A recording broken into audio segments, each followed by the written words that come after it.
So Slim Shady, what's up, dude? I haven't seen you since high school. Hey, titty twister! Stop!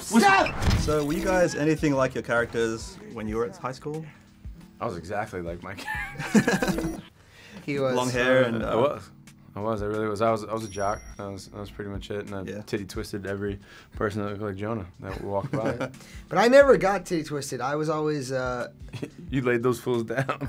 Yeah, I don't know. I had a great high school experience. I was like fun and had great friends. All my friends now are from growing up and in high school and stuff. Yeah. The movie was hilarious, by the way. Thanks. Really liked it. Thanks, man. Was it always intended to be a comedy from the get-go? No, I mean, the idea of doing a television remake for me was so far away from where I wanted to have my career go. Yeah. And honestly, you know, my agent was like, yo, you should make this into a comedy. This is really something that's really funny. And I didn't agree. And then I thought of the idea of, what if you're going back to a specific time in your life that is so important, like high school, and you think you have the almanac, like from Back to the Future 2, and you have all the answers, and all the answers are wrong. All the facts. And all your insecurities from when you're 17 come out in your mid-20s when you go back. And I'm like, that's a cool idea for a movie. It was really cool how you guys both, you were kind of flipped. You thought you were going to be the popular one, and you were going to be the nerdy one, and went the other way around. Yeah, exactly, yeah. Totally.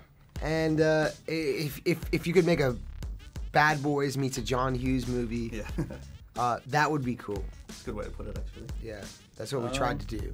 So was that something you found out while researching high school kids today? Like the whole, everything's changed? I went and actually lived in high school for like... He made love to a bunch of high school boys, and what he found was... I can't say this. What? Oh, sorry. Okay, sorry. I've gone too far. It's all right. Young boys are our demographics. That's cool. Yes. Okay. Great. Okay, cool. So go ahead. Okay, great. Yeah, so he made love to a bunch of high school boys. No, we went. Mike McCall, my co-writer, who we went to some proms. But Mike McCall, who's our writer, who is actually 35, who looks about 16. He has this weird, almost like a Benjamin Button type disease. He's actually where he looks like he's 16, but he's like 35 years old. He went to a bunch of high school proms, and he sat there and just was like, "These kids are so weird. It's so different than when we were in high school." And I was like, that's the movie. Why do you always jump across the car like that? Because it looks cool. You try. You okay? It was supposed to be that these guys are like brothers, you know, and unfortunately we did not get along well at all. So thank God it was in the script. Yeah. Thank God the script really outlined a friendship that did not exist in real life. You guys are good actors, obviously you can do that. We hate each other. We can't be in the same room. Yeah. I'll say this. This guy, you know, you're probably from a young man's website, judging by your cool shirt and awesome dude-like behavior.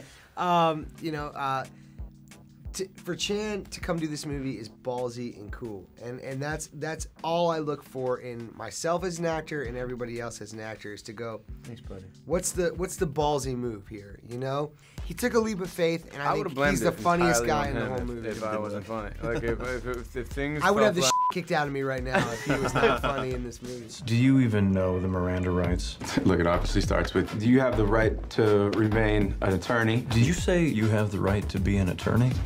You do have the right to be an attorney if you want to. What is funny to me is like, it's comedies, like, you know, as like Jonah slowly sort of explained it to me as when we started doing the film, it's not trying to be funny. Like, just play it real. Like, you know, and have a real opinion and an an intention in what you're doing, and like, don't try to know what the joke is. Like, and play it real. I'm really good at not knowing the joke. So like, it was easier for me to just like play. But if it was me and another comedy guy, you'd go, "Oh man, I've seen that movie before. Yep. That's stupid. That's weak. We've seen that shit before." And for Chan to come in and take a leap of faith and to do this, having never done it, I was like, that's exactly the kind of actor I want to work with all the time, you know? And he came in and just crushed it, man. I think when I watched the movie, I'm like, F***, I've been doing comedy for a long time, and this guy's way funnier than I am. That was crazy! Oh, when did I get stabbed? That's awesome! Yeah!